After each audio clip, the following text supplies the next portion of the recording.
Hello, hello, hello, everybody. Welcome to Side Gigs for Single Moms. I can be found at sidegigsingle.com, also YouTube, Side Gig Single Mom, and on Instagram, Side Gig Single Mom. But enough about me and about where I can be found. It's time to get down to business. Today, I want to talk about one of my side gigs, Instacart, and I want to talk about my love-hate relationship with Instacart. So let's get started.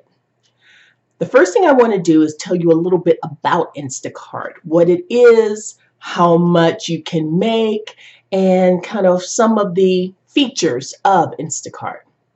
So Instacart is a same-day grocery delivery service. And you serve as the independent contractor who, through an app, gets a notification to go to a particular store, pick up particular items, and you can go home and deliver it. Well, you don't go home. You go to the customer's home and deliver the items to the customer. So in a nutshell, that's how Instacart works. But also, there is something called an in-store shopper.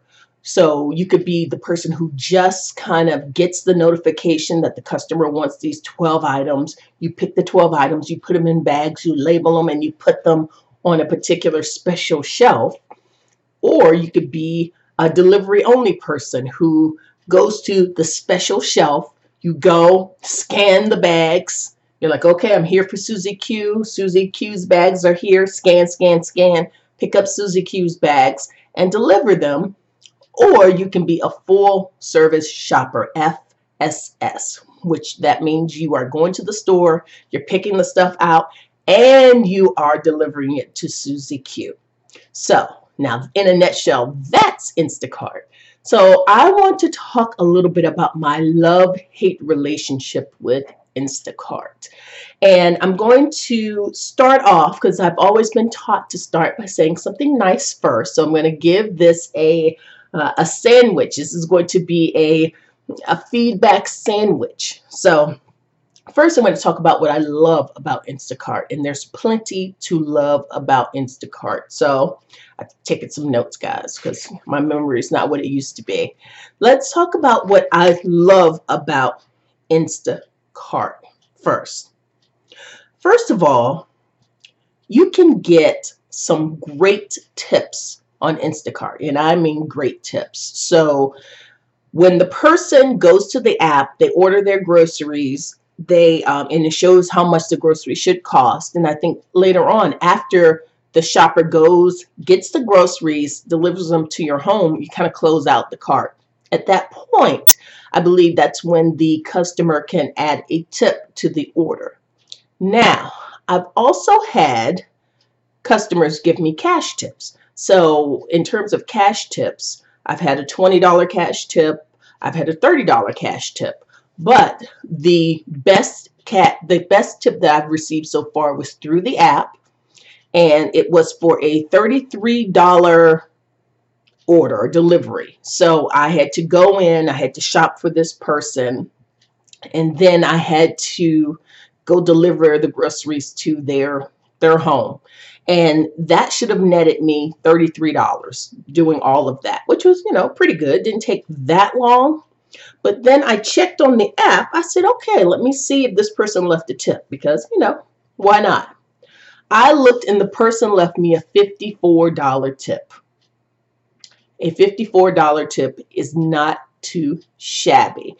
So I would say the results are not typical. You won't always get a $54 tip on a $33 order. So that night I ended the night with like $85 for like 2 hours worth of work. So that was pretty sweet. And that possibility exists with Instacart. It's not something that happens all the time, but it does happen. And also you can get $20 tips, $30 tips. Those are all very, very good. So I love that about Instacart, the possibility for great tips. Also, something else I like about Instacart is the fact that it is not as much wear and tear on your car as some of the other side gigs. If you go to the website, you can see that I also traffic in DoorDash, Grubhub, Uber Eats, I'm missing one, Postmates. And those are different types of businesses in which I'm getting a notification on my phone. I get the order. I'm going to the restaurant and picking up the order. I am then taking it to someone's home. I'm dropping it off. Like, okay, see you, bye. I love the transactional nature of that. That's great. However, that's a lot of wear and tear on your car going back and forth. One thing I like about Instacart is that it is to the store, then to the customer. And so it doesn't seem to be quite as much. And the distances are longer as opposed to doing food delivery. So it's just a little less wear and tear on my car. So the second thing I love about Instacart. And the third thing that I'm going to say that I love about Instacart right now, because as I'm taping this, it's January 2018.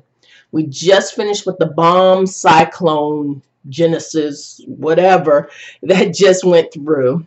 There's a lot of crazy weather in the Northeast and even through the mid-Atlantic states where I am. So the third and final thing that I love about Instacart is the fact that it's not weatherproof, but I don't have to get in and out of the blizzard conditions as much as I would if I were to do another side gig. Okay, so those are all great things when it comes to Instacart. Now let's talk about what I'm not a fan of when it comes to Instacart. Number one, and this thing actually I think has kind of resolved itself over time. But when you first sign up for Instacart, they give you what's called early access, which is awesome. That means that you can sign up for hours on Sunday morning, 9 o'clock. Okay. And let me tell you that Sunday morning, 9 o'clock, it's like the wild, wild west. You are sitting there with your phone, you're waiting, you're shaking, your nerves are wrecked because you want to get the premium hours or the hours that you want to work, the hours that work within your schedule. And if you don't, you're refreshing the screen. So that I found that to be kind of nerve-wracking for a while. I had early access and then I lost early access, which is a thing. It's a thing. So you lose early access by not working enough hours.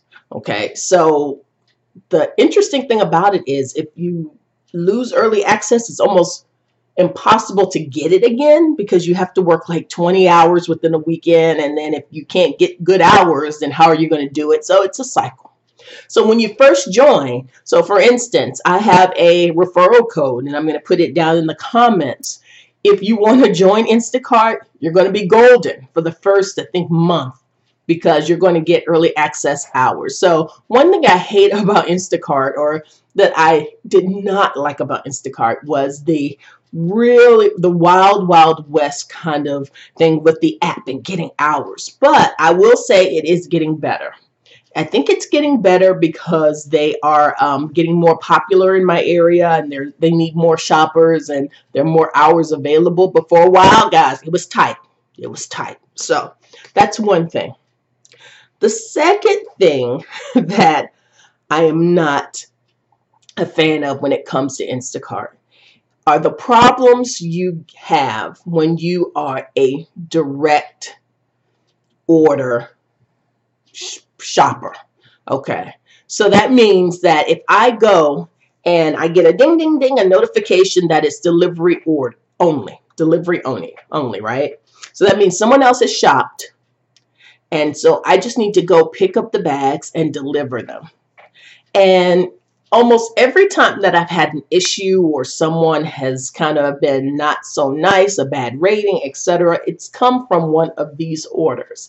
And it gets to be kind of tough because everyone starts to point the finger. I'm in some of these Facebook groups with Instacart shoppers, and the in-store shoppers are pointing the finger at the delivery only people, and the delivery people are pointing the finger at the in-store shoppers, and it gets kind of bad. So I'm not a fan of the fact that it if there's a problem with the customer's order and I didn't personally shop for that person's order, I'm held responsible for it. So the question becomes, if I pick up the order, am I then supposed to go through each bag and that sort of thing? So that's not really, I'm not a fan of that piece. So that's the second thing that I don't like about Instacart. Here's the third thing, and this is probably the worst. I will have to say the worst. I would say that in the several months that I've been doing Instacart, I've really, really enjoyed it. I enjoy the solitude in my car as I'm going from one place to the other. I enjoy the customers. They've been very nice overall. It's great. But here's the one thing, the worst thing about Instacart. Occasionally, you have customers who are, lean in now, dishonest. And they're dishonest because they are looking for free groceries. I have to assume that's why they're being dishonest. But it's happened to me. It happens to a lot of other shoppers, and maybe some in-store shoppers as well. But customers straight up, how do I say this? And I want to be elegant by the way I say this. They lie. They are lying. They're saying, I'm missing this, I'm missing that. And I know it can happen, okay, because things happen. So I don't want to say that it's impossible. However, I've heard and seen too many instances where customers have claimed that their merchandise was damaged or missing, etc. And Instacart, to their defense, they have no way to know for sure. But I will say that it is frustrating when you've done your best and you've shopped. And I pride myself on customer service. I just do. I think there's no need to be out. If I'm not in a good mood, if I'm not feeling great or whatever, then I'm not going to go out. And that's the wonderful flexibility about doing these types of gigs. But for the folks to just go up and straight up lie, now that is just terrible. That's terrible. And I haven't seen it a lot, but I have seen it, and also other shoppers have seen it. So I just want to leave that right there. So that's the number one thing I hate about Instacart. However, going back to my feedback sandwich.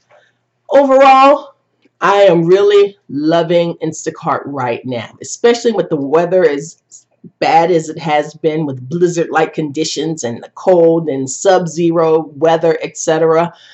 Right now, Instacart is my jam. And it's one reason, is another reason why on Side Gigs for Single Moms, I'll talk about a number of different types of side gigs, but the important message is to diversify. Don't just have one company that you contract with or one type of thing that you do or one gig. Diversify. And I'll talk about that in another video, but I just wanted to get on and talk a little bit about Instacart. If you're interested, I will put the link below so you can become a shopper and find out for yourself kind of how you like it. See if you can get a $50 tip. Haha, that's my challenge. If you sign up, make sure you sign up through someone's, like mine, referral code, because you don't want to leave any money on the table. You get referral code, you often will get some type of bonus yourself as well as the person who refers you. So that's it, guys. Thank you so much for joining me on Side Gigs for Single Moms. And until next time, bye-bye.